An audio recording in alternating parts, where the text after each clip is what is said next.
General store versus niche store versus one product store, which should you do? Firstly, I'm going to cover exactly what they are. A general store is a Shopify store which you create, has a general random name that isn't specific to one product category, or better yet, one specific product. So it's general. Think Target. Like Target, what do you think of? You don't think of it sells toothpaste. You think of it sells toothpaste, couches, toilet paper, anything, food. It sells tons of different stuff. It's a general name. Now, what do you think?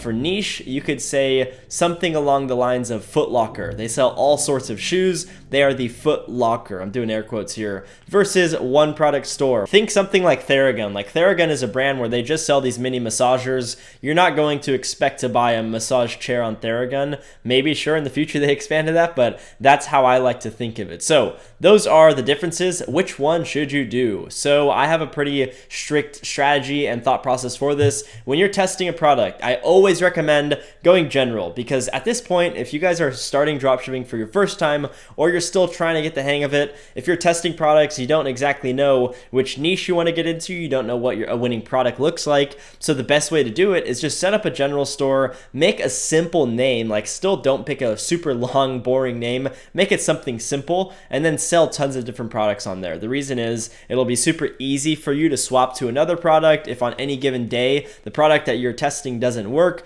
It's not like you have to go and rework the whole store. You just simply launch ads on another product page and you are good to go. And the benefit of this is you can load up an insane amount of products and test multiple at the same time, because again, it is a general store. Now, there are definitely some cons. The conversion rate can be lower since it doesn't look as branded, and customers can get sketched out because, again, it's a general store. This is why you only test with a general store. I've got buddies who scale in general stores in Europe, but in the USA, people are a lot more likely to get scared of general stores. This is why, again, I only recommend you use this when you're testing. Now, when you're scaling, one product stores are the way to go. So, like I said, you test tons of different products in the testing phase. Once you find one product that is crushing it, and hopefully it's in a good niche, because you want to dial in this as your air quote hero product, essentially the product that brings people into your brand, that makes you all the money up front. And then after you dial that in, that is where you guys pivot into the niche store, like I'm mentioning right there, niche store, and then you can scale multiple products within the same category. So if you're selling shoes, you could start to sell socks and shoe cleaners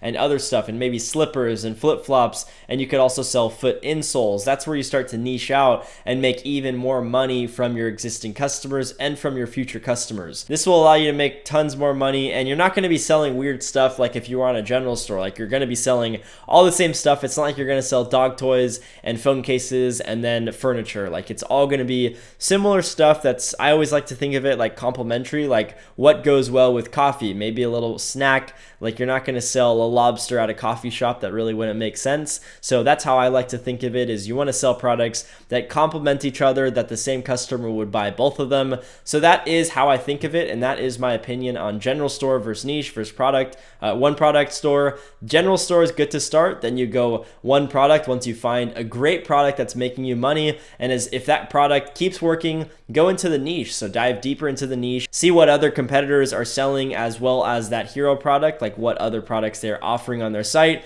and then start to expand. That's where you start to grow past $10,000 per day into the $20,000, $30,000, $50,000 per day, better yet, even past that. And I've done this myself. I've helped out students, so I know it works. That's why I'm so adamant about this whole structure. So hopefully this helped out, and I will see you guys in the next video.